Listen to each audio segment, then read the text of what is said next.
we're going to show you how to do so many things today, but it doesn't mean you're going to be good at it, because the whole thing to this, your brain has nothing to do with it. It's all involved in listening. And when we go outside, be aware that everything has a frequency. Everything, trees, even your automobile has a frequency. So when you're looking for something, you don't have to know today that feeling, but I want you to be aware that there is a difference. You'll probably find when you cross over the telephone line that your rods cross real slowly. When you cross over the electric line, they cross real quick. That's just because there's so much more energy coming through the electric line than it is the telephone line. When you walk over the water line, we got a lot of tricks here. So we got a lot of tricks to find. So, but I want you, when you go home, I want you to be aware that everything has a different frequency. And I'll be right up front with you. I'm not all that good at that anymore. I used to. But I can go to New Zealand right now, and in New Zealand they'll have the electric line coming here, and they'll have a telephone line coming here, they'll have a gas line coming here, and what else? The 4 television cable line comes here. They're like 4 or 5 lines all within this table, and I can't tell you which is which. I can find them all, but I'm really not very good at telling you which is which. But I've taught several people that just pick it up just like that, when they know what it is when they walk over it. So I want you to know that you're not going to be good at all of it. If one of you is better at something else than you are, or somebody else is better than you are, don't let it bother you. You'll be better than them at something else. But I just want you to know how to do it.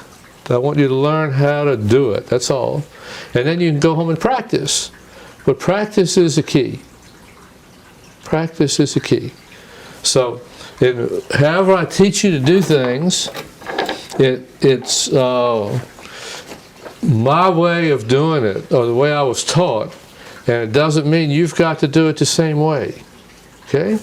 Your pendulum, we're going to teach you how to program, but there are hundreds of ways to program a pendulum. You can program them any way you want to. These are called L-rods. And they're held just like that. You hold them nice and loose so they can turn either way. And for most people, when they get to the target, they'll cross just like that.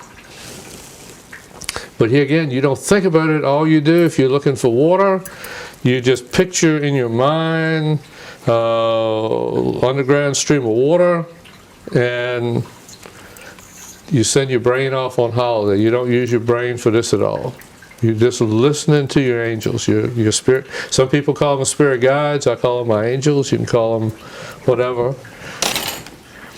These are called Y rods, and you see people with the trees, and they're held like that, and when you get to your target, they'll go down. Sometimes they'll come back up and hit you. But we try to learn to have them go down. But a lot of times when you first learn it, they'll actually come back and hit you rather than going down. This is more difficult to learn. You don't have to learn this before you can go home. But before you can go home, you have to learn this. You have to learn to use your L-rods and your pendulum. Now, we're going to go out this morning. It's all listed in here, but I'll go over it with you. We're going to go out this morning, and we're going to take our L-rods and our Y-rods with us, and we're going to locate water line, electric line, underground streams, and we're going to try to figure out the feeling of it. If you don't get it, it's no big deal. You can get it when you go home. But I just want you to be aware that everything comes through your body differently. This is information that you already know.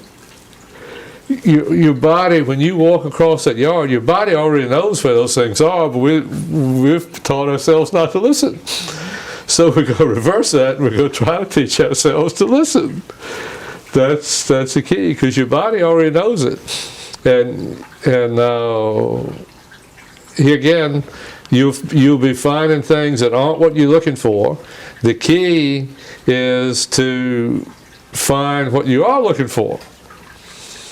When you walk across this yard, there are lots of things here, and you may be looking for the water line, and you find the electric line. It's easy to find stuff. We just have to learn to find what it is we're looking for rather than everything else that's there, because it's all kinds of stuff to find. This I'll show you. This is just to show you that you can make dowsing tools from anything. There's a gentleman by the name of Louis Metacia that made these just from strapping material, and this is like that wire rod, and you walk over something, when you find it, it just goes down. But you can make this from anything.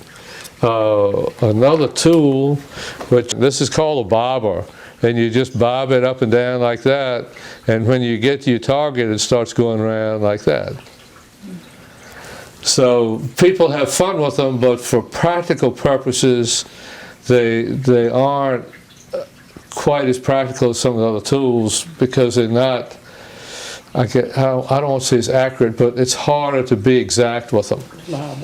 You can find a water line, but you may not be within 3 or 4 feet of it by the time it starts turning. Where with these, with the L rods and your Y rod, you'd be just spot on. But it's fun, and you take them out there and you can use them. And if you ever want to get any, you can. They're available from American Society of Dowsers, and I have a fellow that makes these for me. But everything else will come with your class today. Now, we're going to go outside, and what we're going to do is we're going to locate some of the water lines, electric lines, and then the next thing we're going to do is the most important thing that we do all day. We're going to learn to put a protective light around us. Now, you can put this light around yourself, you can put it around your house, your car. Always put it around your car when you go somewhere. And this light is like a protective shield, and it just protects you from any harmful thought forms that anybody will send you. And if at the end of the day we're good enough, we might not do it because we seldom have strength, but we can demonstrate thought forms. They're real. We can just pick a thought form of something and have everybody concentrate on it in the yard, and then the other person can just go find it with their dowsing rods. Thought forms are real. And that's the way that we demonstrate it. We may not do that because it's going to all depend on, I don't want to put pressure on people. If I feel sort of at the end of the day that everybody's in tune enough to do it, we'll do it, but I don't want to embarrass people by not being able to find it, because that's a difficult thing to do. I mean, there are plenty of people that can't see thought forms. But I'll tell you a cute story with thought forms. Your hair reminds me.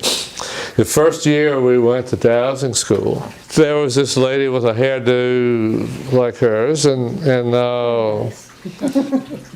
she would be walking, there was in a college, and she'd be walking down the hall and people would just be laughing at her. And we didn't know why people were laughing at her. And come to find out, the people that could see thought forms, somebody had put a rabbit in her hair. And there was a rabbit in her hair, all curled up. And the people that could see thought forms could see that. And we didn't know that. So it was probably a couple days when we finally asked somebody why they were laughing at her all the time. And it was because somebody put this rabbit curled up in her hair. And it was just nested up in there just like that. That's a rabbit in mine. But people... Pretty little bird. But you can put thought forms wherever you are. And a lot of times people send you thought forms that are meant to bring you harm, and what we do is we teach you how to put a protective shield around you to send them back to them with love. But thought forms are very real, and the more you learn about this, the more you'll see all those things are important. Anyway, now what we're going to do is we're going to go outside, leave your brains here or somewhere else. If your brain likes the beach, the seashore, just send it there. Because from now on, we're going to just be listening to our angels. You don't concentrate on finding something, you just picture it and ask your angels to find it. And when you get there, like I say, your rods will just cross with you. Just face the same way I'm facing, and you just hold your rods up nice and loose, like 6 shooters. Nice and, see how I've got them over my knuckles? Alright. Yep, they need to be able to turn very easily. The main thing is they're just sitting in your hand, okay? That's it. Okay, now we're going to ask our angels to find us an underground stream of water. Now, just picture, don't think about it, just picture and walk slowly forward, okay? Hold yours further apart, Joanne. Right, okay? Just picture a stream of water, don't even think about it, just picture a stream of water under the ground. And what should happen, keep going. Keep going. There you go, just stop when you find it. Everybody find it. Very good. Why are they pointing backwards? Well, they just kept, they just crossed, yeah. Now, this is that stream of water that I was just telling you about. And that's what they were right there. Right. Okay? This is so cool. All right? Now, what we do, we haven't done this for a long time. What I want you to know, and who needs to know this? You need to know this because you're going to the Westwood Club and move some energy for them. I am. Well, I told them you could do it after this class today, so they didn't need to hire me to come. All right. So, well, she's a friend of theirs, and I didn't see any sense in them paying me to come when, you know, they could pay her. Anyway, if we have something like this, okay, what we do is just hold up one rod now and ask to show you which direction this stream is flowing in. Say, please show me the direction that this stream is flowing in, okay? Just pick up one rod and say, please show me the direction this stream is flowing in. And your rod will gradually turn with you, okay? So it's flowing in this direction. Yeah. And what we do is you just stand on it and you just, I usually will take a longer handle than this, but I'll come over here and I'll show it where I want it to go. And we want to come all the way over here, and you just show it right where you want it to go, and you always take it back to itself. Okay, watch me now. Come over here and watch. This is the same way that you'll do a well if you need to move a stream to somebody's well. This is the very same way you would do it.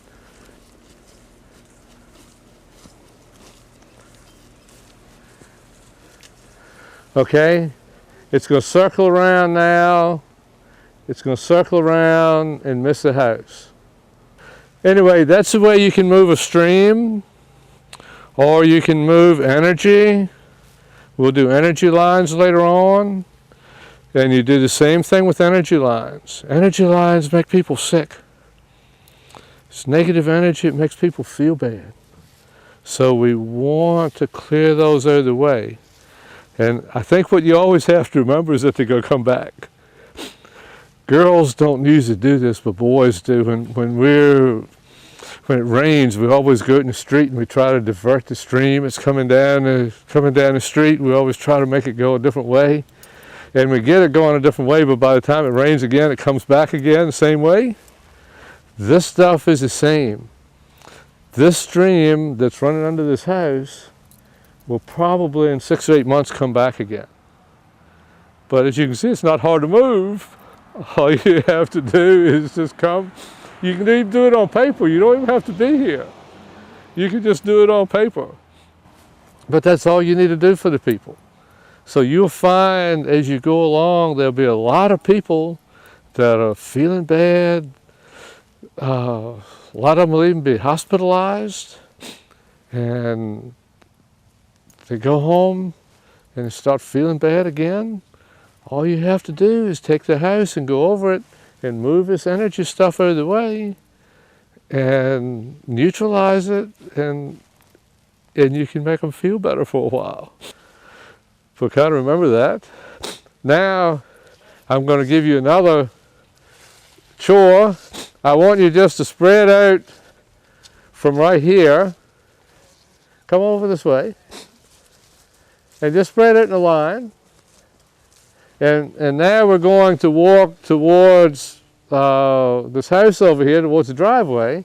And I want you to find the electric line for me. And here again, send your brain off on holiday. And just in your mind, picture this big, inch round electric line. And just walk forward slowly. And just ask your angels to please show you where the electric line is.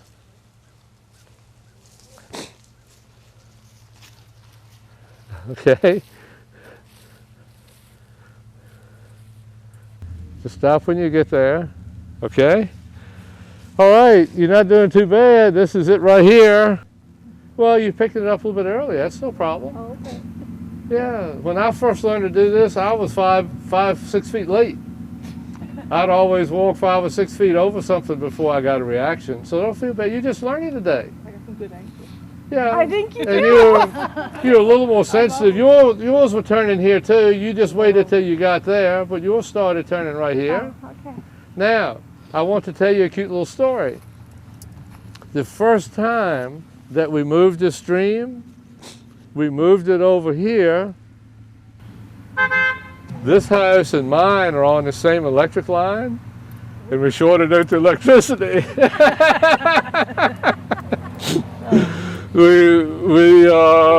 I guess it was about 4 days later, something like that, neither one of us had any power. And Virginia Power came and started digging, and the whole thing was full of water.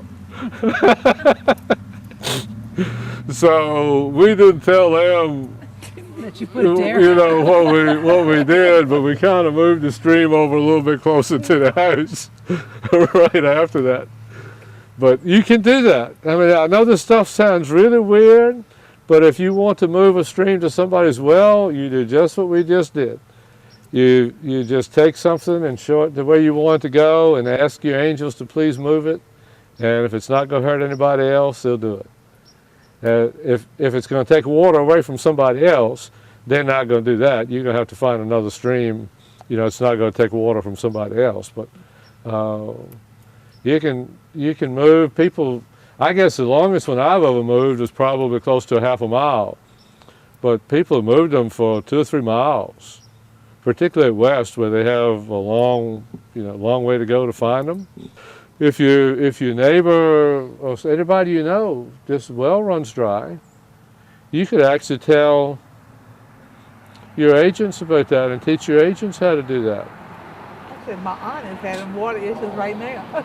Well, Yeah. all you do is find another stream nearby, She's having water and what you do, I'll show you when we get over here and do an actual stream, okay? I'll show you a little bit more about how to do that. But it's not that difficult. You just ask your angels to do it. They'll do wonderful things for you if you just ask them. Now, I want you to do the same thing you just did, but this time I want you to look for the telephone line. Just all you do is think of a little small line. Okay, very good. All right, straighten yours up again and walk that far, and then I'll tell you what you found.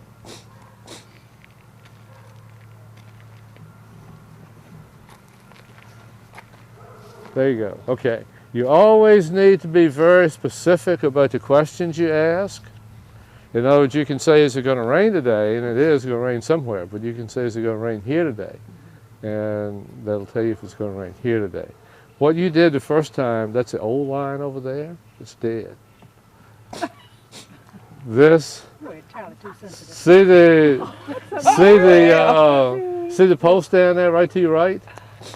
Yeah, that's right. That's a telephone, and it comes right across the road, right where Joanne is standing, and it just moves right on up here by the house. That one went parallel with the electric line and went up there. The day we flooded the electric line out, we also flooded that, and they just put a new one in, but it's there. But that's not what you were looking for. So you need to learn to walk over the things that you aren't really looking for. Because like I told you in the house, there's plenty of things to find. Okay, now I'm going to throw another one at you. And then next I'm going to teach you how to use these. But this one still, since you're doing so good with the L-rods, I want you to find an underground stream for me. Just walk across here and find an underground stream. And here again, just picture an underground stream just like you did over there.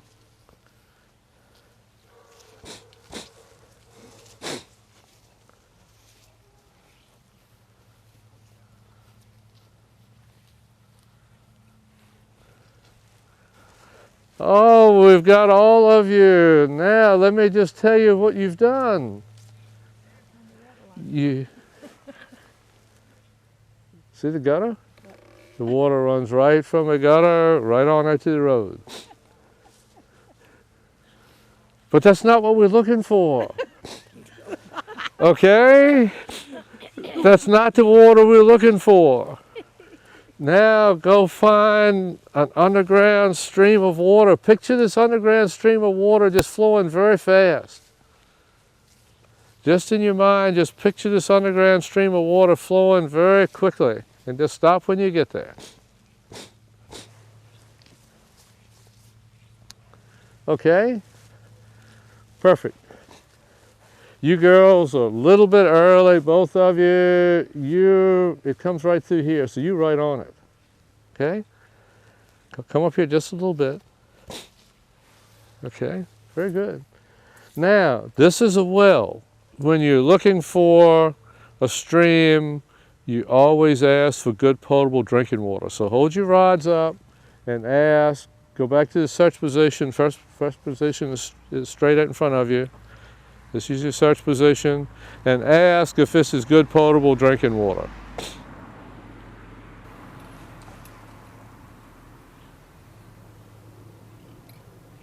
Yep, it's good potable drinking water. Now, whenever you're finding water, you always need to know how deep it is. Okay? Now, if we were looking for this, I didn't want to give you too many parameters to start with, but we want to know how deep this is in the ground because we need to know for the well driller how far he's going to have to go. So hold your rods up and ask if this is over 100 feet in the ground. Ask if this stream is over 100 feet in the ground. You might want to put them down a little bit, Joanne, maybe easier. There you go. Just ask if this stream is over 100 feet in the ground. Okay. All right, now just ask if it's over 70 feet in the ground. Just ask if it's over 70 feet in the ground.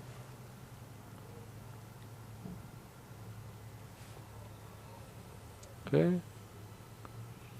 There you go. So you stop thinking about it and it turns. You don't think about it. You just simply ask and your brain. Remember, you left your brain inside. Your brain's not with you anymore. That's in there sitting on the table. Okay. All right. So now we know it's over 70 feet and it's not 100 feet. So now straighten your rods back up again and we can say, we need to know how deep it is, and we'll say, is it 75 feet deep? Is it 80 feet deep? Or is it 80 feet in the ground, maybe is the way we should say it. Is it 80 feet in the ground? As much as 80 feet in the ground? 85? Yep, right around 80 to 85 feet, something like that in the ground. Now, the next thing we need to know is how much water it flows year-round. Just ask, do you flow as much as 20 gallons a minute year-round?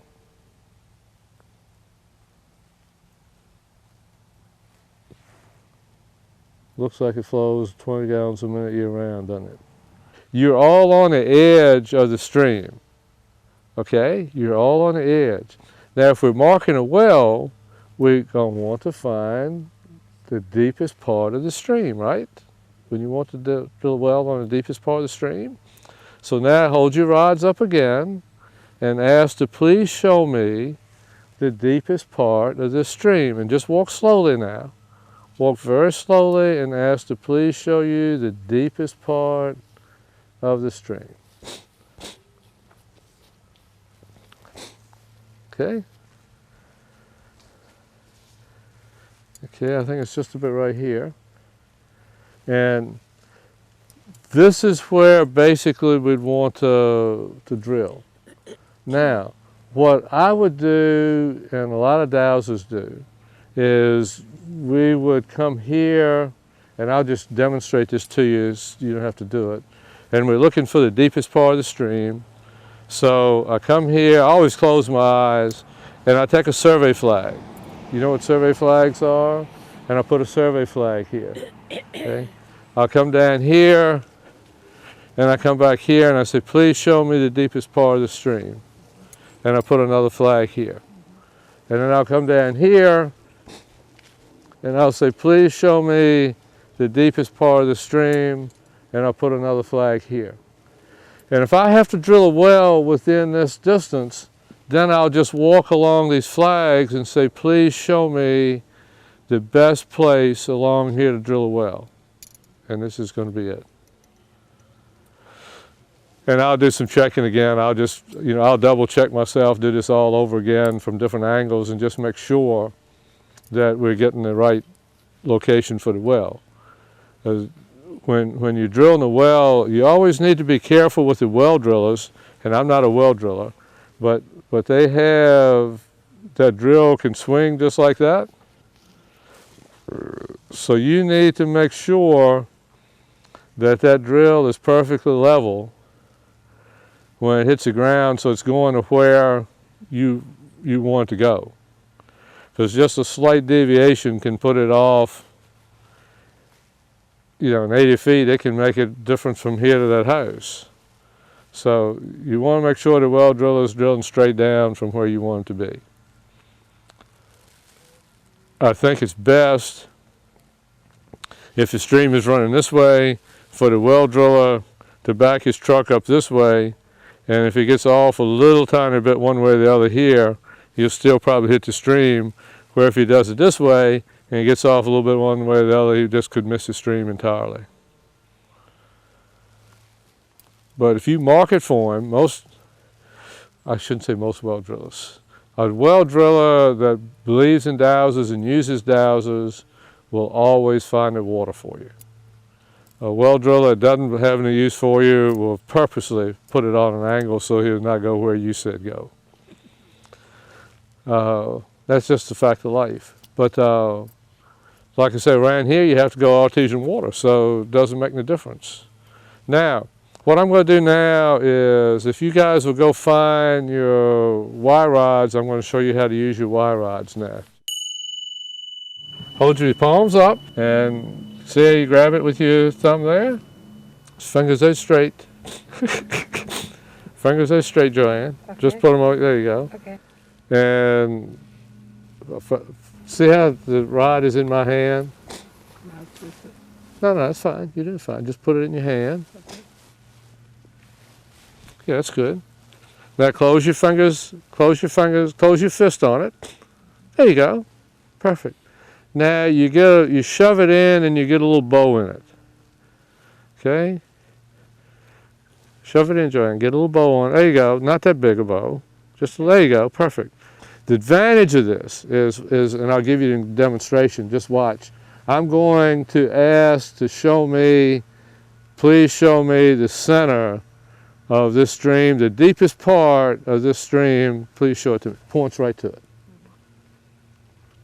With the L rods, they may be that far away.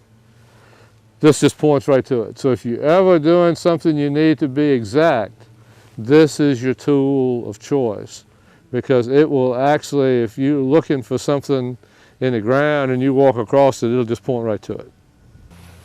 Now, I want you to walk that way, and I want you to find the fresh water line for this house. Just, you know what a fresh water line looks like? Just picture a pipe carrying fresh water.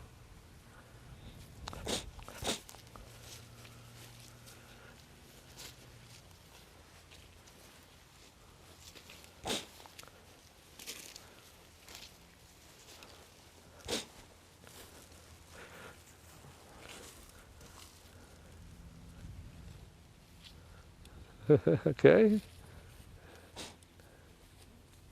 Okay.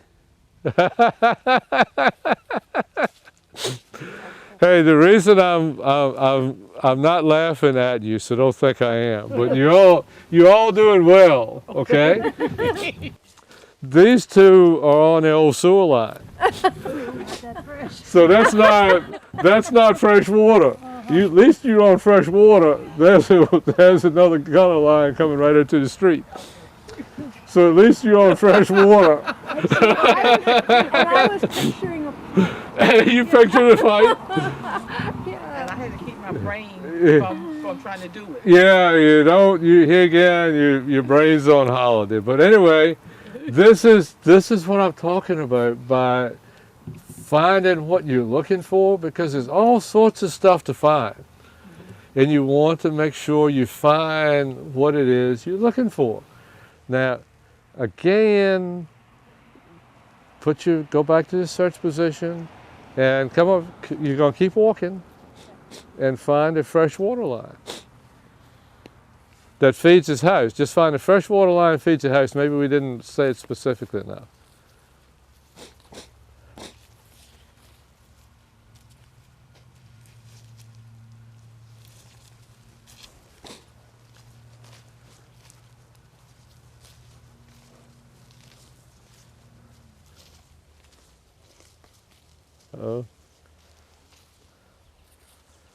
Okay, now you've all walked over it just a little bit.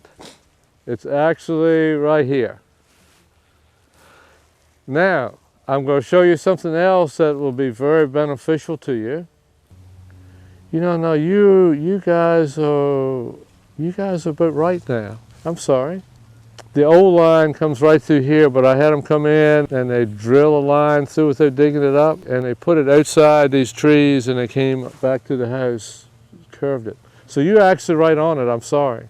And you can do this with the L-rods. And I do this for the town every now and then. They'll have a water leak, and they're not sure where it is. They've gone to where they think. All you need to do is here again. You'd cross over the water line a few times so you know where it is. And if you know where it is, you just simply walk down the line and say, please show me where this leak is in this line. And when you get to where the leak is in the line, that just goes right down. That'll pinpoint exactly where it is for you. So you can pinpoint exactly where the leak is. And when I say exact, I mean it. You just dig.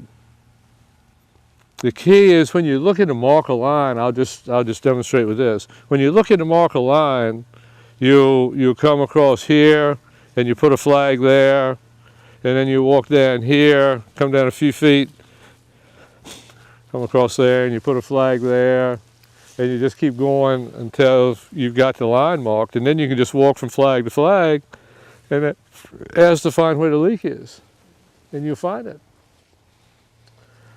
You can do the same thing with an electric line. I'll tell you 3 times, I've taught a lot of times, but 3 times we have been somewhere where there was an electric line coming off a pole, and to show people how to find a break in an electric line, mentally I have put a break in the electric line. Done a lot of times, but 3 times which actually cut the current off to the place where we were. And the power companies had to come and go up on the pole and set the breakers. Your mind's a powerful tool. Powerful tool. So now the next thing we're going to do is we're going to go here in this lot and we're going to learn to put a protective light around us. But I want everybody to come and get the L-rods because that's what we're going to use now.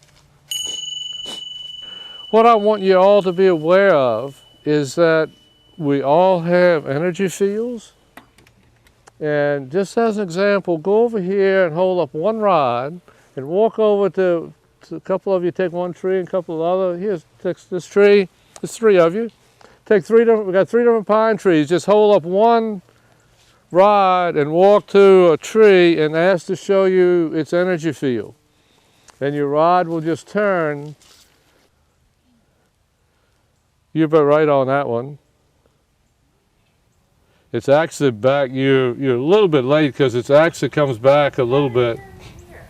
Yeah, yeah, it comes back a little bit further than you are right now. Yeah. Okay, so this started turning before. Right. And I Yeah, walked mine right did through too, it. and I Right, went a okay. little bit over it. It's But- about right. Yeah, but just remember, when we were out in Arizona, we were telling people about a French coil. We were teaching a course on that, which we don't get into today. But anyway, I found out something you always learn, even though you're teaching, you always learn from people. And we had a couple sick trees, and we were asking them if they wanted a coil, and they said they did. And we put a protective light, which you're going to do now, around these trees, and within 5 minutes, the energy field just expanded greatly. And then that afternoon, when we were teaching a regular class, we had like 25 or 30 people. And the energy from those trees just increased exponentially. It was amazing. The more people that are working with something, the greater the power.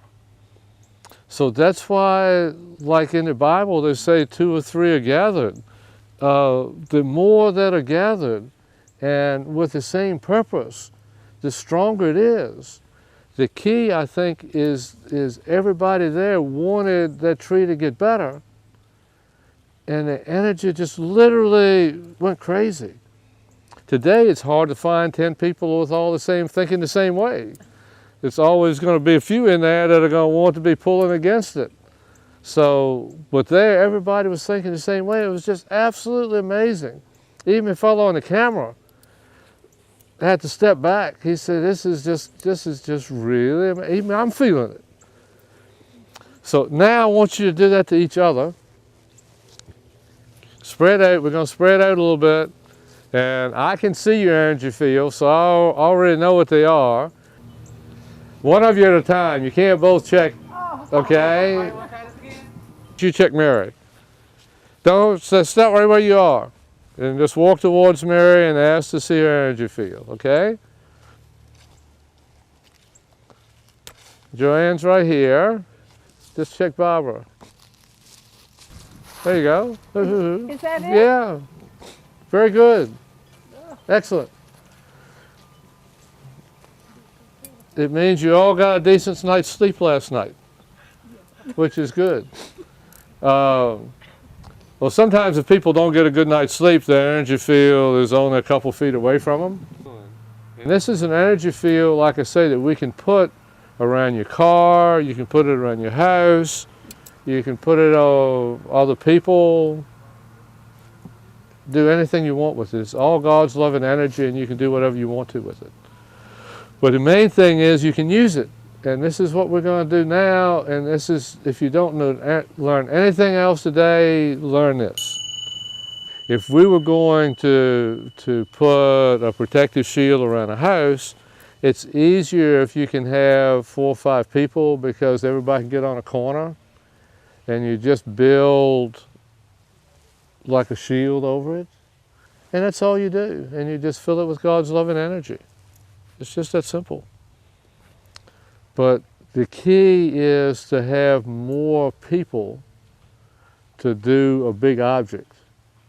And I can remember one of the first ones I did was one of the most amazing ones is we were in New Zealand, and this fella had like a 500-acre farm, and he was losing sheep every day every day he was losing one or more sheep.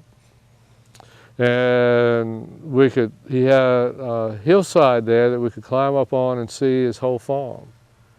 And with him helping me, we climbed up on that hillside and we put this light around his whole farm.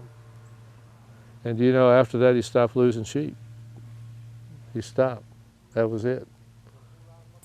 Okay, and what we're going to do now, there are untold energy tubes coming down from the sky or from heaven. And all you have to do is just reach up with your hand. Are you all familiar with chakras? Chakras. We have 7 main chakras, and the one we're going to deal with is your crown chakra. Your crown chakra is right in the top of your head.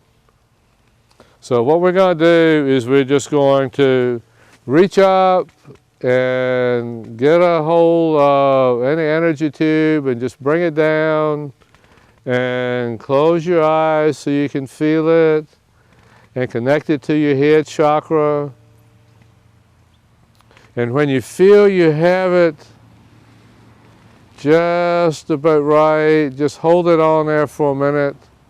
You should start feeling a little tingling in your other hand that's hanging down. And when you start feeling that little bit of tingling, then you can remove your other hand and let that hang down also. Feel that energy flowing through. First of all, it comes on down through your neck and down through your arms and to your fingers. Once it's through your fingers, and then you can just let it flow on through the rest of your body. And it will seem as though your feet are sinking into the earth, and that's fine, because this energy needs to be earthed. And as this energy is flowing on through your body, I want you to visualize, please, a strong blue light.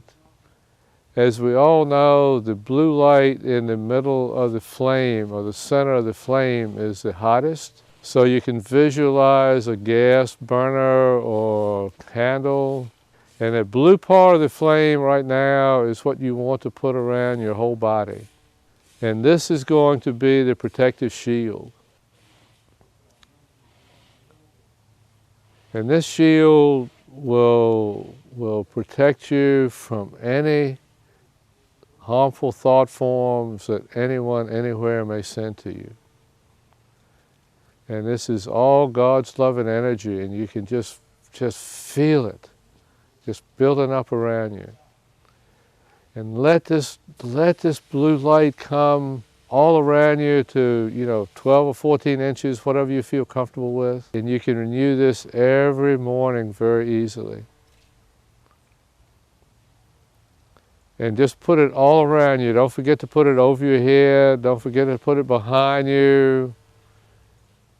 Don't forget to put it all around you. Just blue light, just really strong. It's like a shield.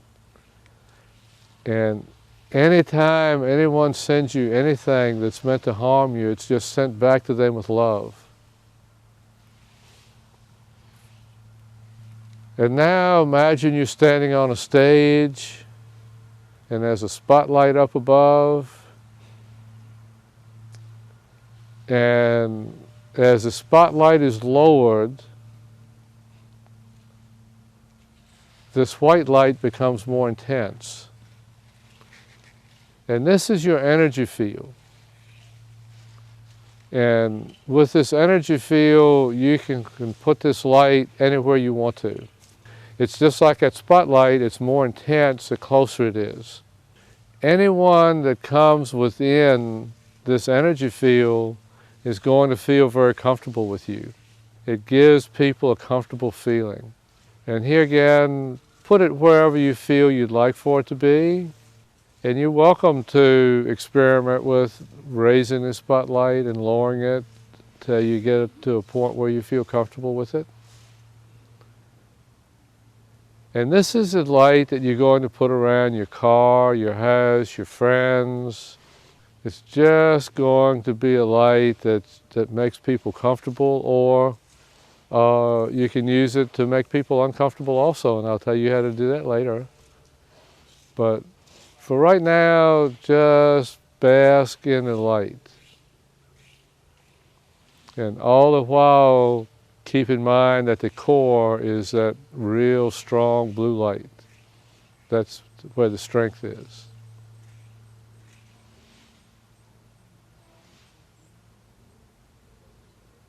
Okay, pretty well looks like you've all got it. So reach up and disconnect your tube. Put your hands down and slowly, don't move your feet too quick, slowly take your feet from the ground. And when you feel like it, you can open your eyes. You can also put this light around your garden, and the rabbits will ask that it be uncomfortable for the rabbits, and the rabbits won't come in. Now, saying that, you need to give the rabbits a spot that they can have. You can't just keep them out altogether, but you can give them a spot that it's okay for them to come to, but they won't come to the other. I'm serious about that. You can see the field there behind my house. Usually when they cut the beans or the corn, before I learned to do this, it wouldn't be unusual for us to catch 30 or 40 mice. Now, we just put this light around and ask that it be uncomfortable for the mice, and we give the mice a shed over there to go in. And now we rarely catch over 1 or 2 mice.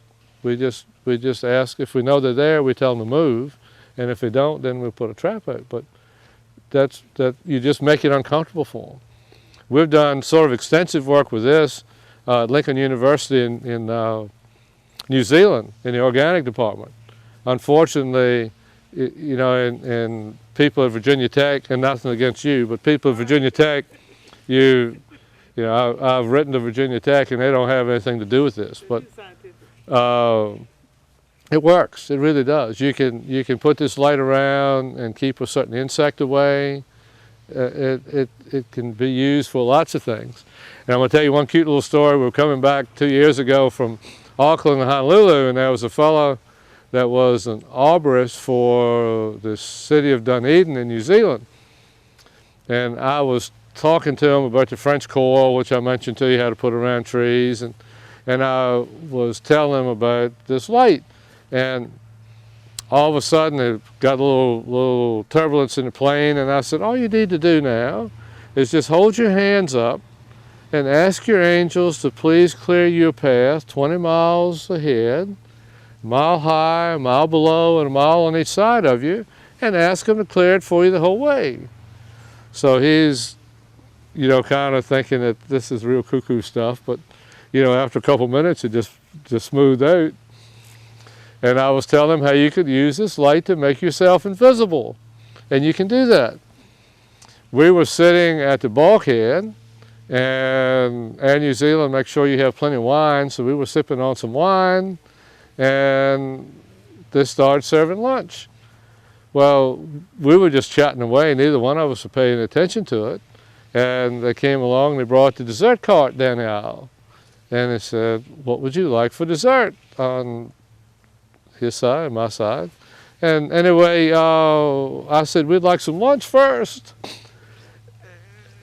And the heads stood and said, you haven't had lunch? And she went back in the other cabin crew and said, we didn't see them sitting there. We didn't see them, I'm sorry. Nobody had seen us. And that's a true story. I mean, no, we had asked ourselves to be invisible and nobody saw us. So you can do that if you so choose. If you choose to be invisible, you can. So you go to a party, and if you don't want anybody to see you, you just draw your energy field in and don't want anybody to even notice you. But if you want to be seen by everybody, you just spread it out and everybody will know you're there. These are fun things that you can do. I mean, your mind is a powerful tool. It really is. Now, pick up your L rods, and I'd like for you to check each other's energy field again. Joanne, you check mine. Mary, check Barbara's. Just one or both? Just one is fine. There you go.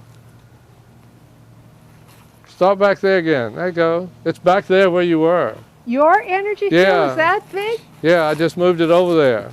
I moved it over where you was just standing. Let me just back up. Okay. Yeah, just back up, and now just ask to show my energy field. There Well, you go. are you way out here? I put it over there right where you were standing. Well, it's moving. Right. Right. So now we're going to go inside, and I'm going to show you how to program your pendulum. You can warm up a little bit. We'll fix you some lunch. We'll do some map dowsing, and then we'll come out. We'll do a little bit more work outside.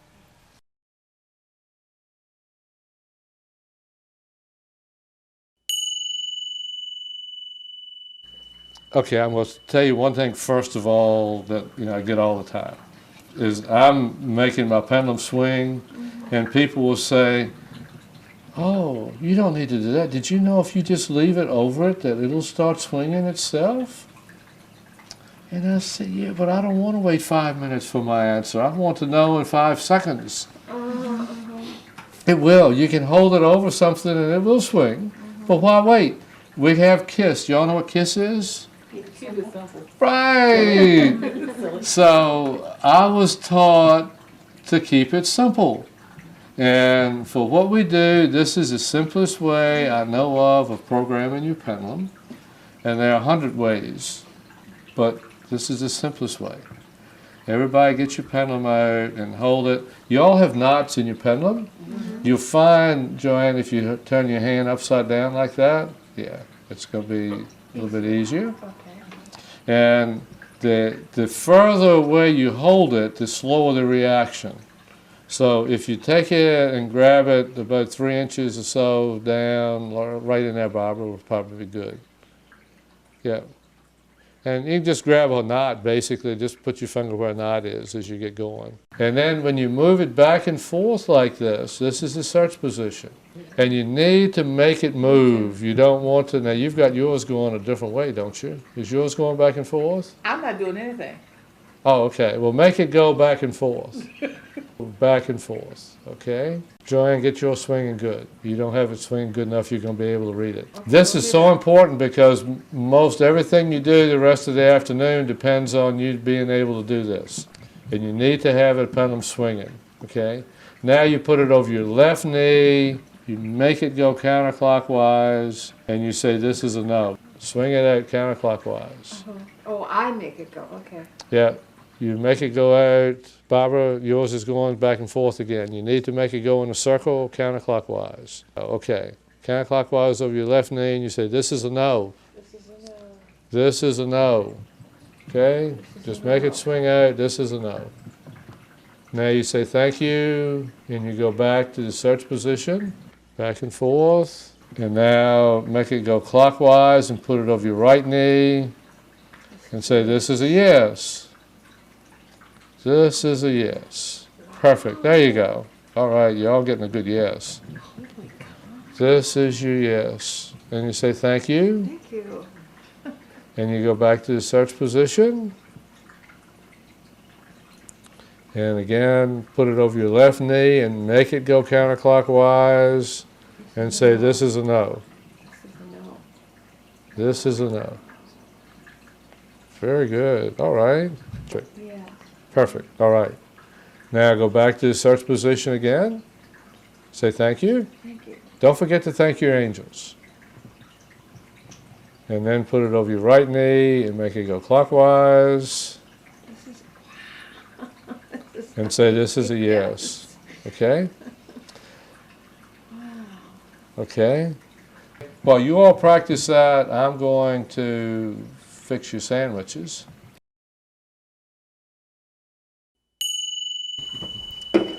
Okay, now, as I said, this is called map dowsing, and this is a lot next door where you didn't go to today, but we have lots of stuff going on out there.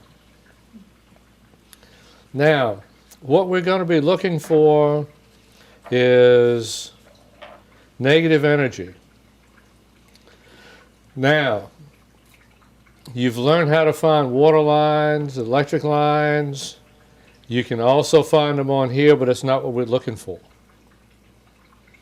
I'm going to show you how to find negative energy. Negative energy is extremely important, particularly for animals know it.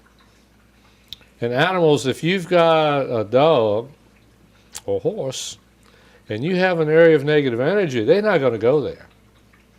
I mean, you can force them to go there, but they're not going to be happy and they're going to be acting up. They know it. A person will be staying over it and not know it until they get sick. They won't know it until they get sick. And they might not ever know it. If they don't contact somebody to find it for them, they may never know it. And I think I'm telling you right, in Germany, before you're allowed to build on a spot, a piece of land, you have to have a dowser go in there and certify that it's free of negative and noxious energy. And you ought to do that anyway. I have just a number of people, before they build anything, will send me a plot of the property and ask me to go over it and see if there's any bad energy there. And if it is, like I tell them, we can move it now, but it's going to come back. It's best to build where it's not there. If you've got a piece of property and you might want to build here, but it's bad energy there, you're better off to change your mind and build over here where the energy is better. Because even though you build over here, we clear it now, it's going to come back. I can't tell you when, but it's going to come back. But anyway, this energy is very well recognized by animals. Cats love it. Don't ask me why, but cats love this kind of energy. And there are a couple other animals that like it too, but cats are the ones I remember most. I can tell you something about that too. There's a place in Hawaii that people have condos for the horses. In other words, it's like not stores, but each little plot's a condo for the horse. And there was this one particular place that was always causing a problem. And every time I go there each year, the cats would just be all over that place. All the cats around were congregating right in that area because they liked that energy. But the poor horse that was living there couldn't stand it. And he's just having a terrible time. So every year we go there, we have to clear that energy away from there again. But anyway, what I want you to do is you'll have to have a pointer. You can use a pen. You can use your finger. It doesn't matter. And you have to intersect the energy. Now, we were looking for water lines in front, electric lines. If we want to find a line that's running this way, we have to intersect it this way. Does everybody understand that? Mm-hmm. You don't draw a whole lot of lines. You come down at the bottom of the page and you run across and say, is there, I'm going to just use this as an example, say, are there any water lines on this property? And you find one. As soon as your pendulum starts swinging around, you put a dot there. You come up here. As soon as your pendulum swings around, you put another dot. And you come up here, and then you just connect the 3 dots. Okay? If it was running this way, you would come here, dot, come here, dot, come here, dot. Okay? Now, that's simple. We're not going to do simple stuff. We're going to do harder stuff. We're going to find the negative energy. There are 2 areas of negative energy on this lot. One of them is man-made. The other one emanates from the earth. Now, if you have somebody's just giving you a drawing like this and you need to mark it, this is something that you're going to be doing, and you need to mark it for them, you can just hold your hand over 1/4 of it and say, does this area have any negative or noxious energy in it? And if you get a yes, you know that you need to look here. And you come over here, and does this area have any negative or noxious energy in it? And if you get a yes, you need to come here and look. If you get a no, you don't have to look here anymore. Okay. This saves you from walking, when you map dowsing, it's just like walking over the whole property, but this is quicker. It saves you from having to walk over the whole property. Okay?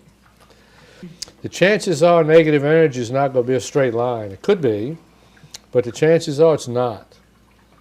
It could be the shape of a circle. It could be a rectangle. It could be just anything.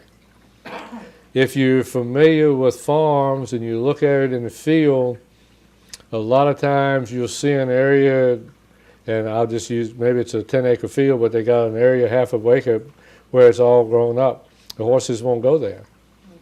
They don't like that negative energy, so they won't go there. And here again, you can always go and clear it for them, but they'll not go there. I've actually had horses that wouldn't cross that negative energy, even get to a water, and they'll die. Because they're not going to cross that negative energy just to get the water. They don't like it. So what you do now is a little more difficult, but not terribly difficult, is if you found that there was negative energy on, and don't pay a bit of attention to what I'm going to do because I'm not going to do it so you can find it. If you found, bless you, if you found that there was negative energy, say up here, you would bring your pointer this way, and I'm going to make mine do it. And as soon as it starts turning, you make a dot there. So you say, okay, does it come this way? It doesn't come that way. It comes this way, and I'm going to make mine do it. So now I got two dots, I'll make a dot here and here. So now I'm going to come over here, and we'll see, okay, comes here, here, and here. Do you see what I'm doing? Do you see what I'm doing? Okay. Now don't do that because it's not there. I'll just tell you that it's not there. But you've got three corners that you could be checking. It could be in this corner, this corner, this corner. It could be in two of them. It's in two of them, really. But that's how you mark it. Don't put too many dots, but you need to mark the circle or however you think you may be going. Towards the end of the day, we're going to go outside and let you find these things with your dowsing rods. Oh my God. Okay? So this is what you would do if somebody's having a problem. You just get them to give you a drawing of their area, just a rough drawing of it. In fact, they don't need to do that, just the address, and you can just make a rough drawing. And then you can go over it and see what's there. You would do just like I said, first you'd come through here and you'd say there, there, there, and the stream is right here. You can just mark it, and when you get there, you just go right to it. But this is harder, what you're doing now. That's easy. You already know how to do that. You need to find this energy field. It's got negative and noxious energy. And you can just say, is there any negative and noxious energy in this part of the map, in this part of the property, is there any part in this part of the property, this part of the property? And then when you find it, then you mark it in. Okay, you need to get your pendulums going so that you'll see. There you go, Joanne. You need to have your pendulums going fast enough that you'll be able to recognize if it's telling you that there's something there or not. If you don't have it going very, very good, you might not recognize it. Okay, you're trying to make it difficult. So You concentrate on, all you concentrate on is you just keep it swinging just like that, and if it stops, don't try to change it. Just let keep it turn. swinging. Yeah, you now just, it's- yeah. Yeah, there look you at go. this, Perfect. look Put a at this, look dot. at this, right here. yeah, put a dot. All right, then come at it from over here. Just think about it as maybe it's coming this way, Okay. and you want to intersect it here, okay? Okay, put a dot. There you go. Wow. You've all connected on that. When you go outside, you'll be able to find it. All right, everybody now, just take this, and I just want you to draw your property, where you live. Basically, I want you to do it just like you did this, but I'll just show you on one real quick here. What we want to do is your house, and just do just like I just did, just draw the street down here and put the street name in his town, just put your address right down in there. And then just draw a big block for your house. It doesn't have to be anywhere near the scale. Just use half a page to make your house. You need to have the address, where the driveway comes in, and where the front door is located. If anybody gives you that much information, you'll be able to go over their house and see exactly what's there. If it's upstairs and downstairs, should we do that? It goes up, it can be the 100th story. It's going to be the same on the 100th story as it is the first story. No problem. This energy just keeps emanating from the earth. You can be flying across in an airplane.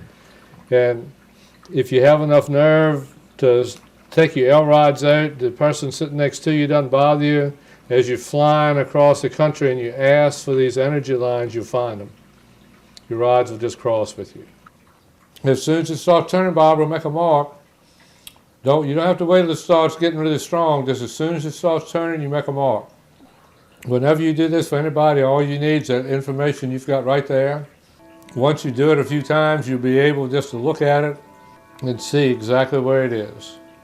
You won't even need your pendulum.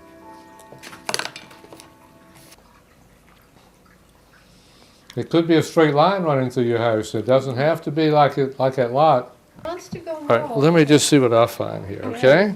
Good, yes, thank you. You found this up here, which is really good. You have this line. When you go home, you'll find this line running right through here. This is like an underground stream. We know that. That's We know that. why Our that house is house sinking sank over there. Come right through here. No Okay. kidding. Our house is. This whole area right here needs to be cleared. Just right through here. This is all right here. This is a problem up here.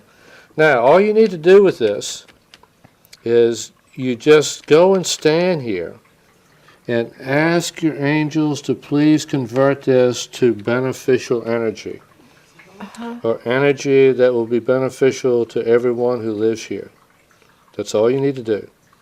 You just need to go and stand in it, take your dowsing rods and find it, go stand right in it and ask your angels to please convert it to energy that will be beneficial to everyone that lives here. Can we Foyer, move the basically. stream? We can. You do it just like you did outside. You just come across here, and you find a place, and you move it, and you bring it back to itself. And then you just show it that way, draw lines that way. Just draw lines that way to show it where you want to move to. And you can move it at home just like we did the ones outside there today. You remember how we did that, don't you? You just take a pointer Okay, and just yeah. draw it around the house. And now all you do is just take a pencil, if you're doing it remotely, and just flick it over. And then you ask your angels, how long is this going to take to move? You say, will you move in a week? It says no. Will you move in 2 weeks? It says yes. 13, 14, 12, right around 12, 13 days it'll move. You can follow it as it moves. You can take your dowsing rods now, and each day it'll move over gradually. What do you get? You have that area of negative energy there, which is attracting some of the souls that are in your house. That area that you've marked there, to them is a sunny part. They think that it's bright there. Oh, when it's really not. To them it is. It's bright there. And they enjoy the quietness there and the brightness of it. Physically, it's not light, but it is a comfortable, soothing, happy area. Yeah. And like I said, when I first moved there, I actually came in one evening and I actually heard a voice there, and I just kept rolling like, you know what? I can't deal with you today. And I just left them alone, and I just leave it alone. I don't think anybody there means to harm you. No, they're not. Uh, They should look out for me. But yeah, you definitely have some visitors. Yeah. What I have always done is had 3 envelopes. I've had 3 pieces of paper. One says yes, one says no, another one says it doesn't matter. Just fold them up, put them in envelopes, And then I would write, you always need to write the question down because you need to be specific about your question, how it's phrased. And then I would say, does this envelope have the right answer? Does this envelope, and whatever envelope had the answer is what I go with. I had these made up this summer, and these are little chips that have the same thing. So you can just put them in your pocket. And when you're doing something that your brain might get involved in, you can just put those chips out and just put them on the table.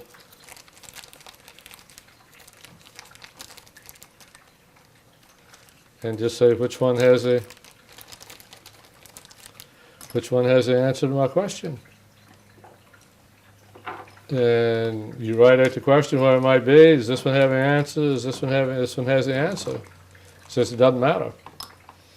A lot of times you'll find it doesn't matter about things. And it's nice to know. And a lot of times there'll be something you really want to do and you'll get a no. And all I can tell you is you better learn to listen to your angels because the chances are they're going to put you in the right place. So this is why that I would do that with the envelopes. A lot of times things come up that you wonder if you should do or not do. And you want to do something. So if you don't have something, you just say, could I go to a movie tonight? You're probably going to get a yes, but maybe you shouldn't go for some reason. But with those, they'll tell you right. And always put them in your hand to bring them to your frequency before you start using them. If it's a lost animal, the first thing you want to do is people send me these pictures and they don't print out. But anyway, this is enough for you to tell. And I just put it right here. And each one of you can just put your hand on that and ask your angels if that cat's still alive.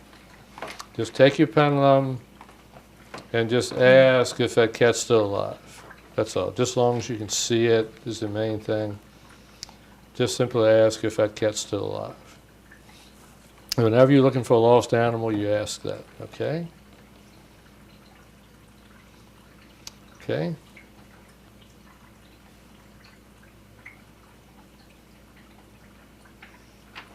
Go ahead. I'm getting a yes. Okay? I'm gonna do that. I'm saying no. You're gonna know, okay? Well, let me do it. So we can. No.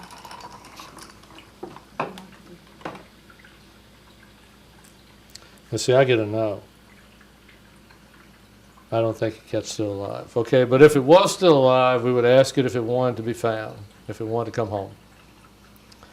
And if a cat doesn't want to come home, or dog either, then you may as well not look because you're probably not going to find it. It's not going to show up for the people. But let's assume that it does want to be found. Because a lot of them do. Cats, first of all, I'll just tell you, you'll find this on your own. Cats, They lie. when they leave, usually leave for a reason. And until you make up with them, they're not coming home. I'll tell you a cute little story. A cat this summer up in Middleburg, one of my clients' cats left home, and the cat was still alive. And when I was trying to find out why it left, it said it didn't like those people. Excuse me, it turned out that she had painters in the house. And the painters left the window open and the cat jumped out. And she wasn't coming home. I found her in the woods The lady went in the woods and saw the cat, but she wouldn't come to her. It was 2 weeks. She went out in the woods every day. And it was 2 weeks before the cat would finally come to her. And each day she apologized to her.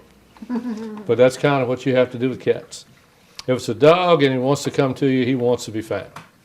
Entirely different from a cat. But anyway, what you do is, let's say you have an animal and you've looked at the picture and it wants to be found.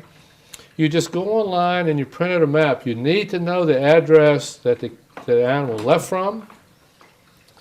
If it left from a place different than where the owner lives, that's where you need to look first. Now, print out that address, and let's just say I'm going to put a line here in the center of the paper. And let's just say this is the address at the left front. And the map will be all over here. And here again, remember how you held your hand over that page to see if there was negative energy on that corner? You just say, is the dog over this way? Is the dog over this way? And you get a yes, he's over this way.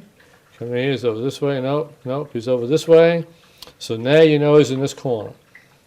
So you just start bringing your pointer in just like you looked for that energy before. Can you use your finger You as can a use your pointer finger, instead of a sure, pen or something? sure. Oh, good. And anyway, you just come in and you'll be able to pinpoint an area that's maybe within 2 or 3 miles. And then you can go in that area and pinpoint on down closer. And you can actually get it to where you can be easily within a quarter mile of where that animal is. It doesn't matter where it is in the world. It doesn't make a bit of difference. You can actually be that close. And I think one that I was thinking about when somebody was talking about the dogs a little bit earlier. A few years ago, there was a little dog named Mouse in New Zealand that little Jack Russell got away. And what happened was the man that owned it gave it to his daughter he lived in Christchurch, and his daughter lived up in Kaikoura. And the dog didn't want to be there, and it just clawed through the screen door and got loose. And it's really rugged country between Kaikoura and Christchurch. But anyway, he called me, and he'd call me several times a day. He had a $1,000 reward for it. So we would each day we'd help locate the dog. And one day when he called, we saw the dog at a house by the Clarence River. And I guess it was about an hour later, the people called him and said they had a dog, it may be his, and sure enough, it was his dog. And what sort of amazing thing to me was, when somebody was just talking about it earlier, when I went to see him in Christchurch, I parked, they lived on the ocean, and you can't park near where they live, you have to park a regular ways away. And I parked, and this little dog ran away from home and come find me. And the man said, she never leaves me like that. But she knew I was there, and she came and found me. So they know that you're around when you're there.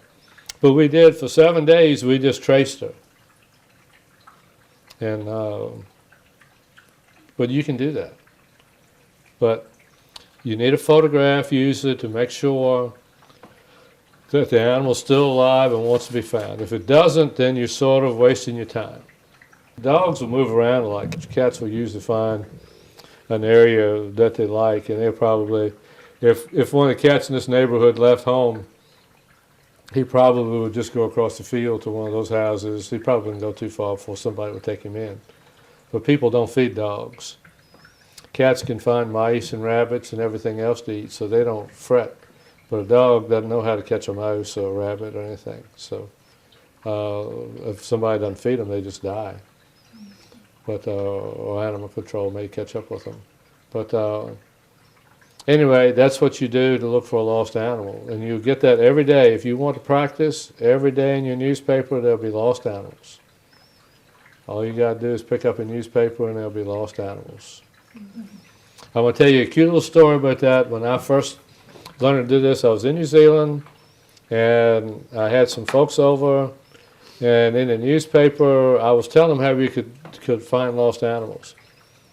In the newspaper, there was a picture of a little dog, and I said, okay, what you do is you ask if it's still alive, and from the newspaper I got, yes, it was still alive. So we called the people and asked them if they'd like to help us, for us to help them find it, and they said they would.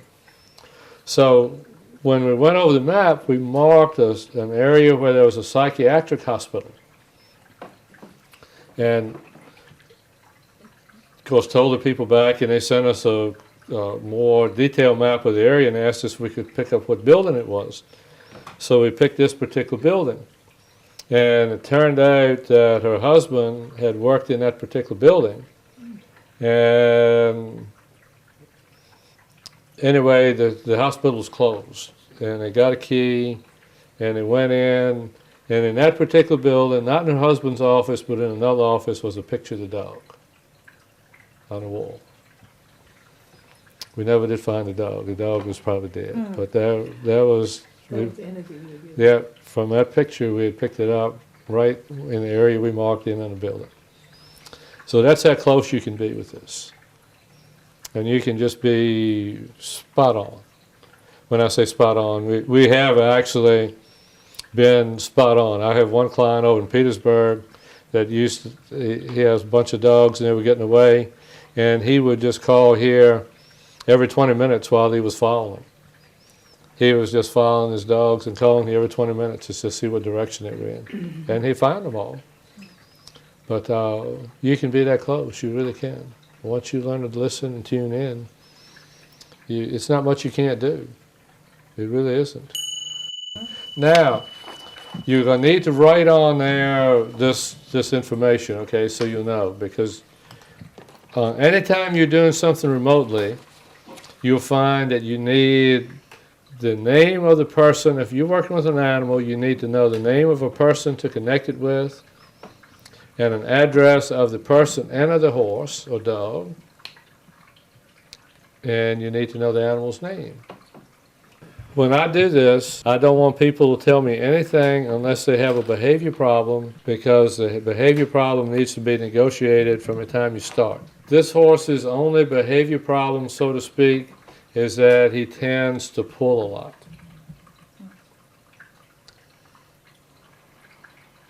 Now, I want you to go over, you got both sides on the paper, you got a right side and a left side, and circle any areas that you see that are problem areas. And you know, if you see he's got a problem here, you know, as you're running your hand over it, just ask. As you run your hand over it, if you feel there's a problem here, you know, some of you may not even need your pendulum for this. Some of you just may be able just to feel it with your hands by now. But, you know, it's up to you. Your pendulum will tell you. But by now, it may be you can actually feel the warmth, because you'll feel a little bit of warmth where the horse is sore. And use your pendulum. I just want you to know that you may not by now really have to have that, because these are just tools. Like I told you right at the very beginning, your body knows all this. These are just tools.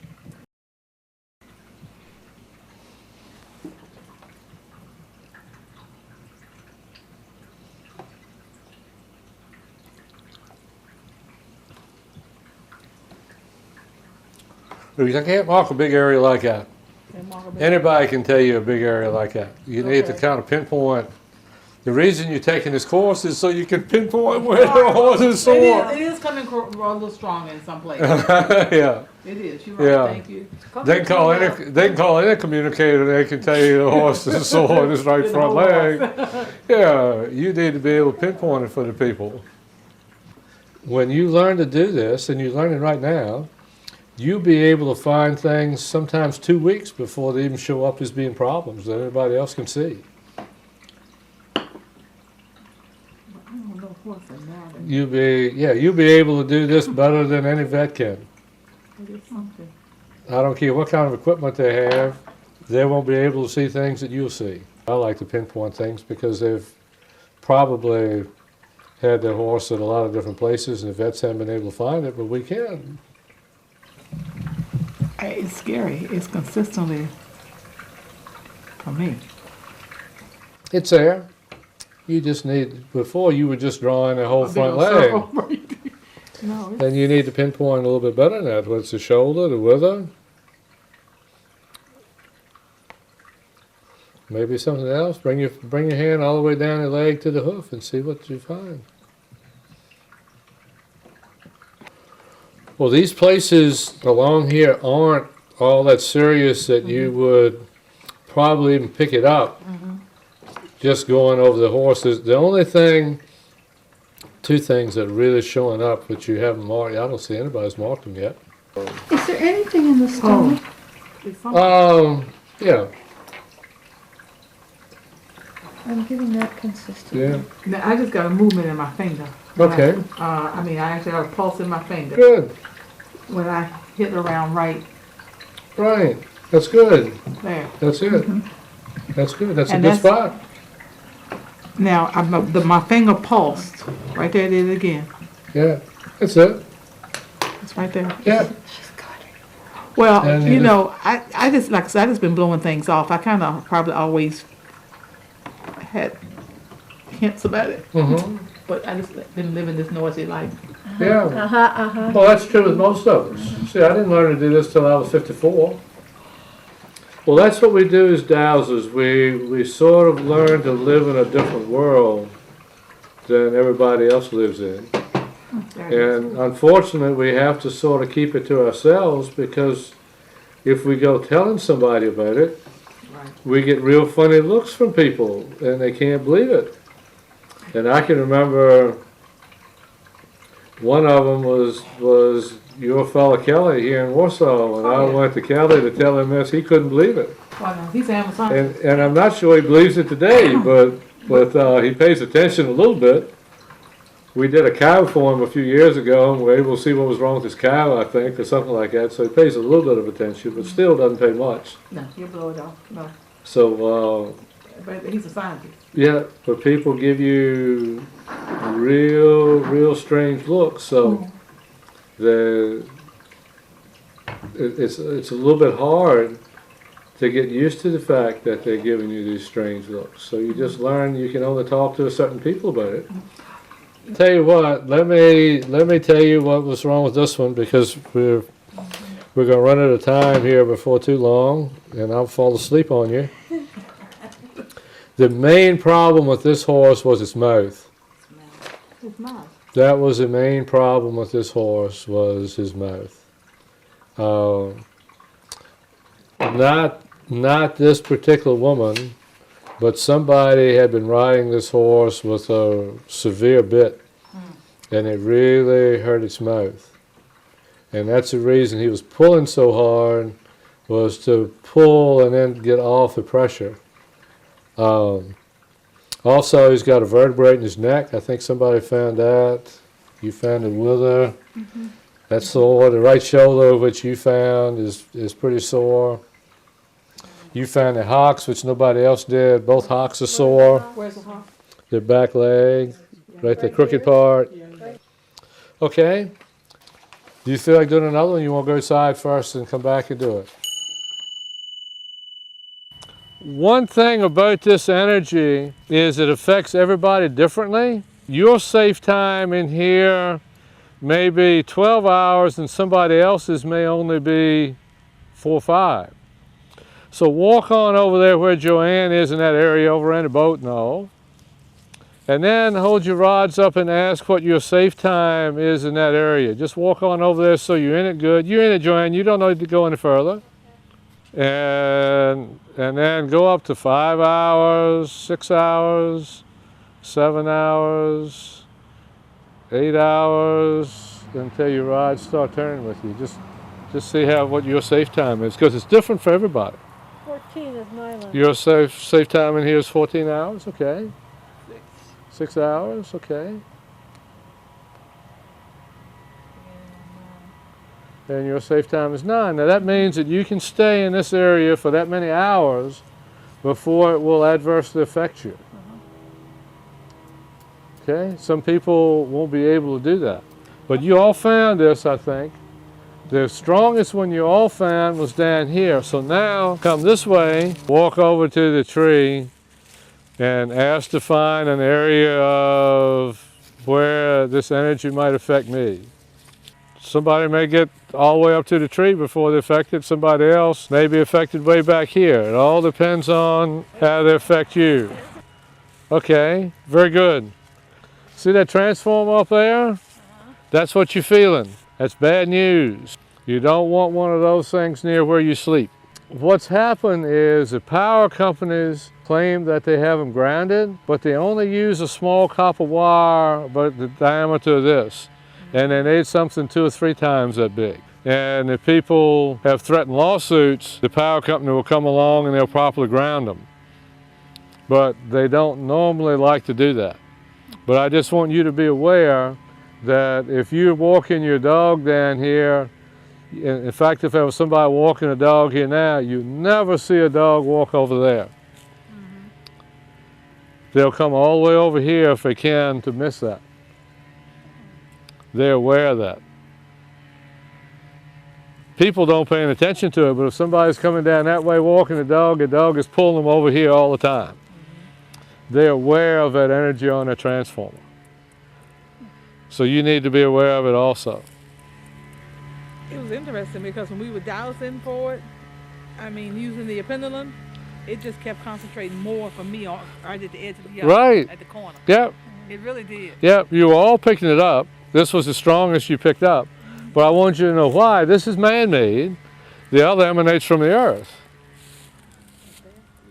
That just emanates from the earth. It goes out in the field. You can go out in the field and pick up the whole thing. So What is it? it just emanates from the earth. It's just an earth energy. Just an energy. Yeah. But I want you to be aware of a transformer on a pole because that causes a lot of problems. The folks next door are usually have some health problems, but they don't want to pay attention to me, so I don't try to tell them anything. But if they were aware of that and did a little bit to protect themselves from it, what you can do and stuff like that is you can put magnets around that pole.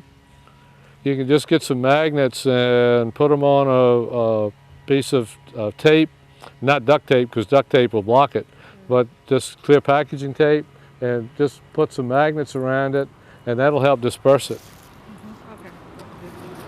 Yeah, the ground wire is already there. The ground wire is just not big enough.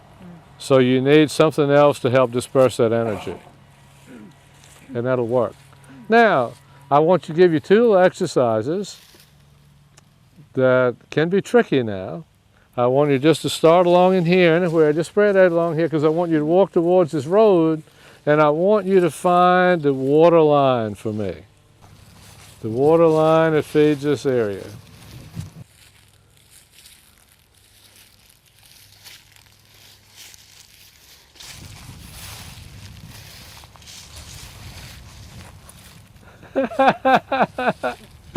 Hey guys, I'm sorry. This is the old water line. It's only that big. Now, walk towards the road again and visualize a big water line.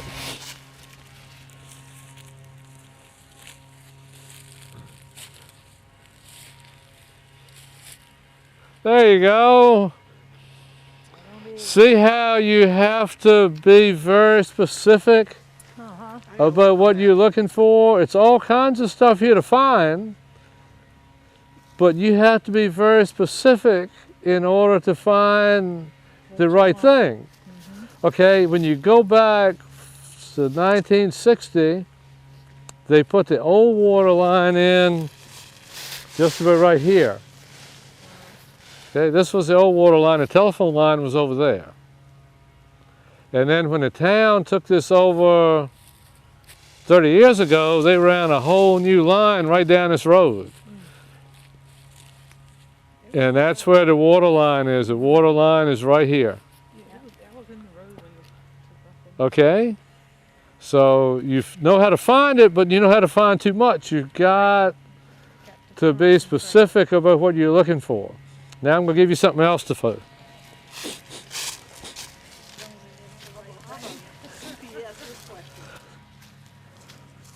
Okay, come on up right here. From here, between here and 2 steps in that field, there are going to be 2 things to find. I want you to go and tell me what you think they are. Just walk that way and find them and then tell me what you think it is. Tell me what you think it is that you found. Nope, everybody's found it pretty much in line. What do you think it is? What does it feel like to you, Joanne?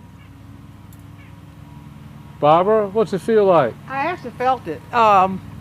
Is it a stream underneath here? It's water. You think it is? This is actually sort of a ley line. Like What's it called, a ley line? They run all around the earth. sensation in my Yeah, this is a strong line. We have Warming. around the Earth. We have lots of different lines, but mainly they go by Curie lines and ley lines. This, I think, is a ley line, and they go all around the Earth. It's just energy. Yeah, It's not anything. yeah. You can find it. You can find it anywhere. Let me show you something fun about it. Okay, they run just like electricity, and you can stand here and say, "Please show me which way this energy field is going," and you can see it's going that way from here to here. Now watch what happens. Now please show me which way the energy is going. It goes in both directions. It goes back and forth just like electricity. Maybe that was why I felt that sensation, because I crossed it in both of them. Both Yeah, fields cross each other. yeah, it goes in both directions. Look at it. Sometimes you might find one that goes that's 5 or 6, 7 feet wide, and it'll go this way, that way, this way, that way. These are just pretty narrow. Now go ahead and see what else. Walk towards the field and see what else you find out there.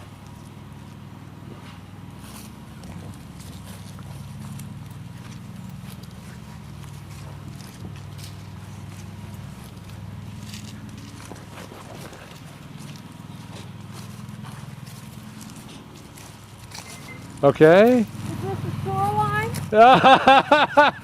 You're a good girl, yep. That's the sewer line.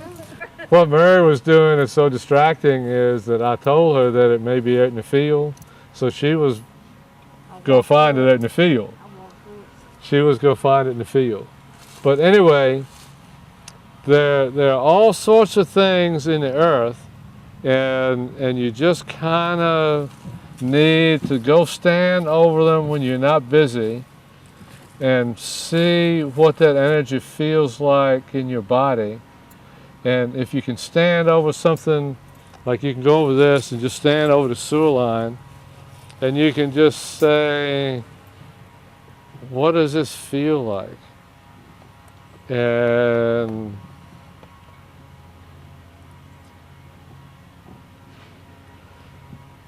you just sort of relax, and you get a feeling. See, my right leg is on it, my left leg isn't, and I can just feel that energy flowing through me. But you can, that's the way you do it, is you just kind of take your time and see how that feels. I'll tell you what'll be fun, is we're going to take this area of the backyard from that tree on to where you all are standing, just down this clothesline over to the deck and over to the house. And that's going to be the area where we're going to put something. One person is going to be, it's kind of like playing hide and seek. One person's going to be it, and you're going to go hide, and the rest of us are going to put something in here. And the way you find it when you come is you come to this area, and I'll come over here because it could be back this far actually, and you just hold up one rod and you say, please show me the direction of whatever it is in that's been hid, that these people have put here for me. And it may be, a horse, it may be a car, it could be anything. And then you walk with both rods just like that, and when you get to where it is, they'll cross with you. And here again, don't be trying to figure it out. If you try to figure it out, I'll give you an example of this. The first time I tried this, we had a Dowsers group up in Charlottesville, and we were in a restaurant, and somebody hid a balloon. And I walked in the room, and just as soon as I walked in, I asked, my dowsing rods pointed right to it, and I just walked right over, and all of a sudden I started thinking they wouldn't have put a balloon there. They must have put the balloon over here. And as soon as I did that, I was wrong. You can't be figuring what somebody's doing. You just watch your dowsing rod, and you can stop every now and then and repoint again. Okay? Now, who wants to be first? I'll go.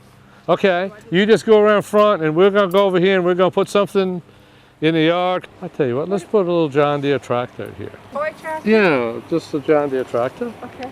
And how about if we put it just maybe right in here? Would that be all right? Just picture a little John Deere tractor about this big. And we'll put it right in here. Okay. Okay, so everybody picture that. Okay, we have put out here for you a little miniature John Deere tractor with a Santa Claus in the seat.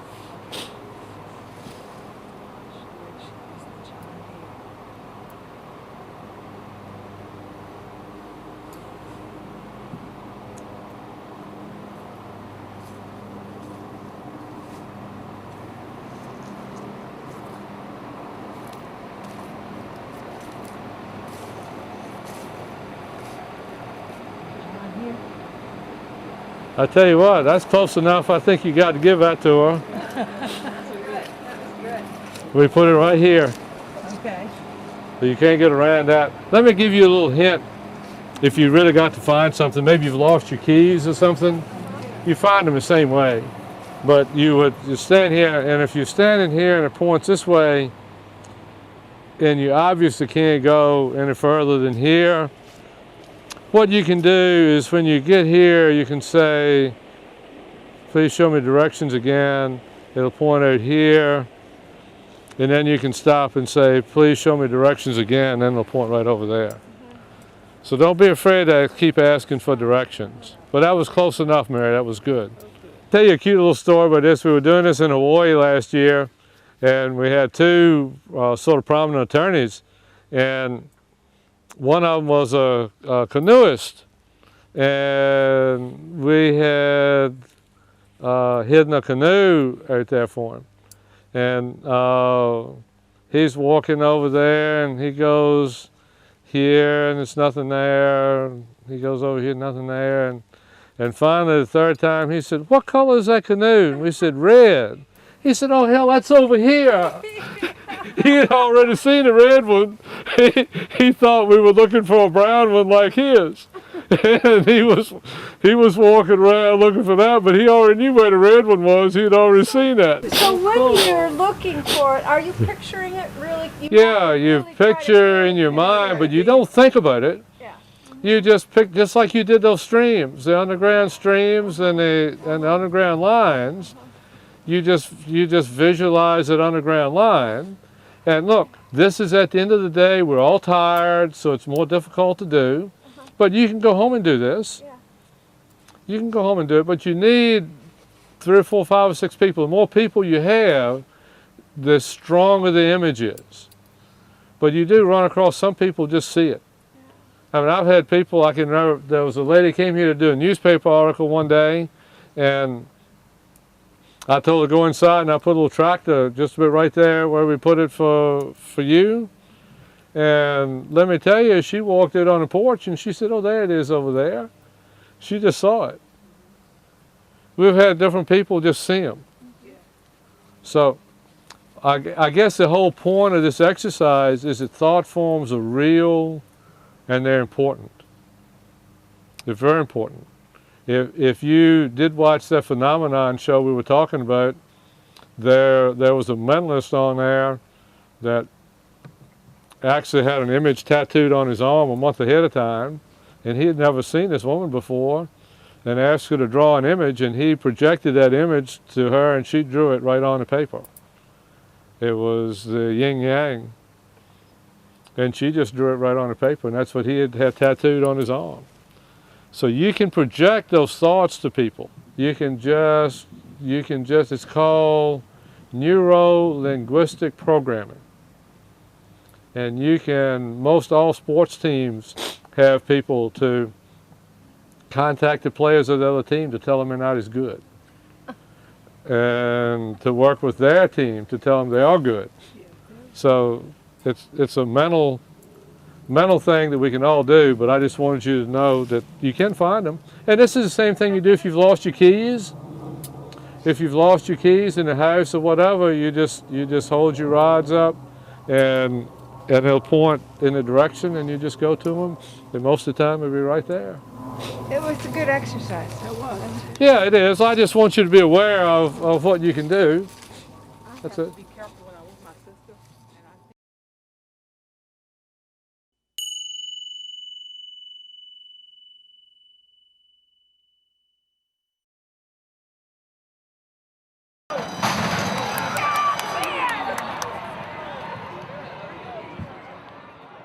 She's got a heart score around 123, and she's showing me that she likes to go a more distance. I've never let her do that yet.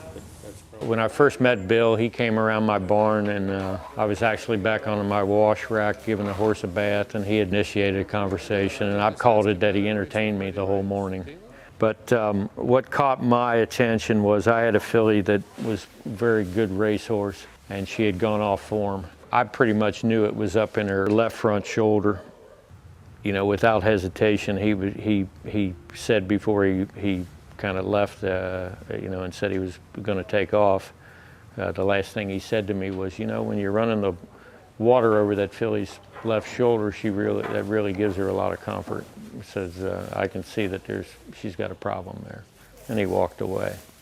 And you know, that catches your attention when you know, people do that. Because there was no way that he knew. He didn't watch her train. He didn't watch her, you know, he had no inkling as to what actually was going on with the filly. And she wasn't giving anything away by the way she was standing or anything like that.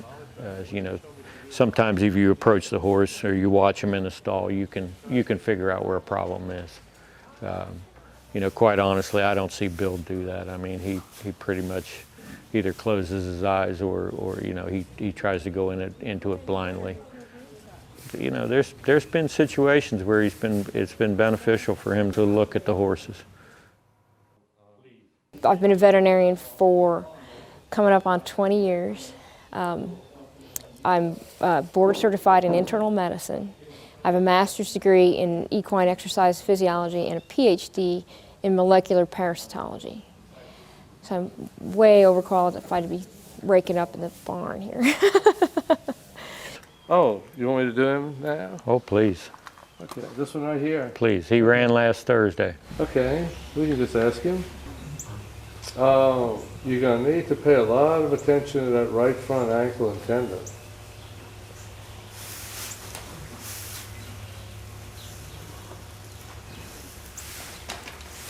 The left one seems to be all right.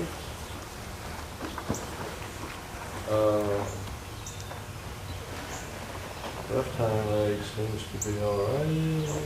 The right hind leg, get it back in that suspension on that right side.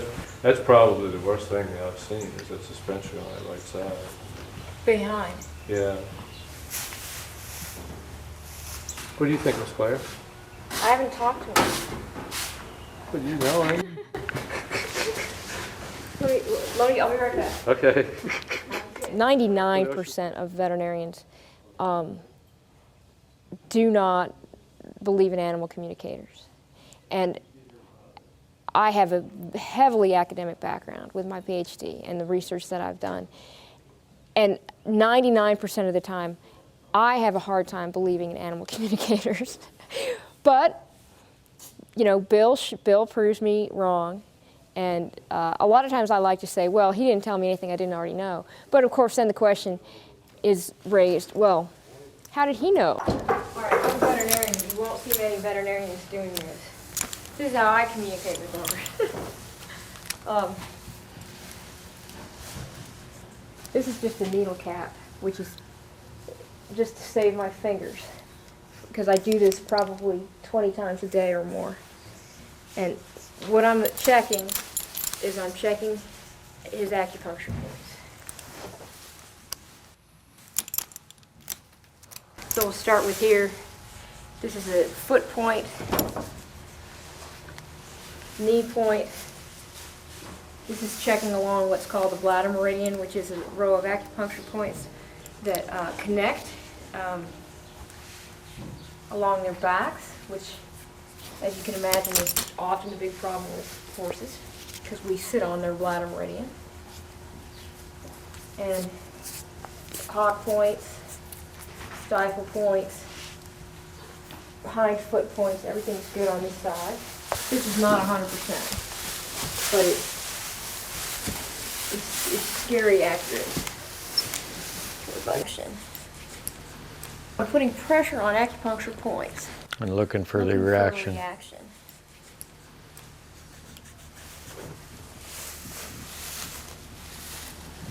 So going back to,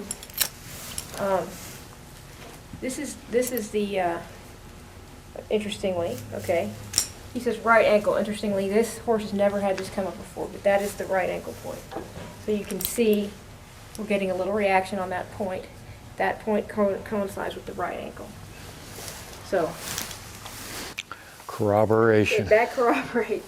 Now, that's not a typical thing that most conventional veterinarians will do. Most veterinarians don't check ankle points, but what they do is check for distension, of which there really isn't any, and then they'll flex it. Okay. But they have to be pretty far along, or pretty far advanced, before you're going to have a reaction to flexion. So I just did an interesting corroboration there. Right ankle, hock point, stifle point, and that's a point that coincides to the foot. In the hind leg, it's anatomical, so it's anything from the ankle all the way down to the foot. But again, very positive point. So we corroborated everything Bill said. Doesn't always happen that way, but it certainly happened that way today. So that does corroborate, but again, by conventional veterinary medicine, I'd have to say there's nothing wrong with this horse because flexion, heat, swelling, I can't find anything. There is something to it. For example, in this horse, there's nothing to see in either of the two locations that he said there was a problem. There's nothing to see. There is no heat, no swelling. There's no way he could have known that. I didn't know that when I walked in on those horses. So,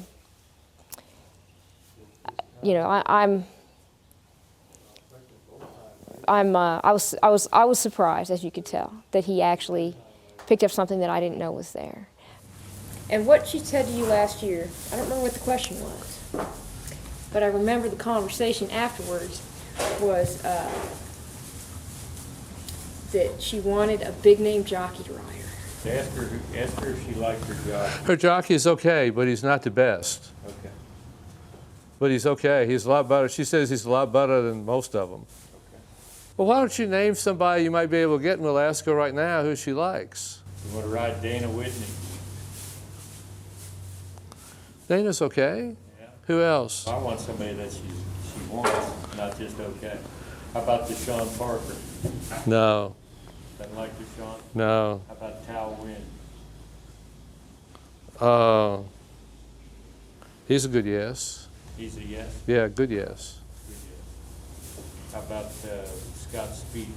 No, Joe Stokes? no.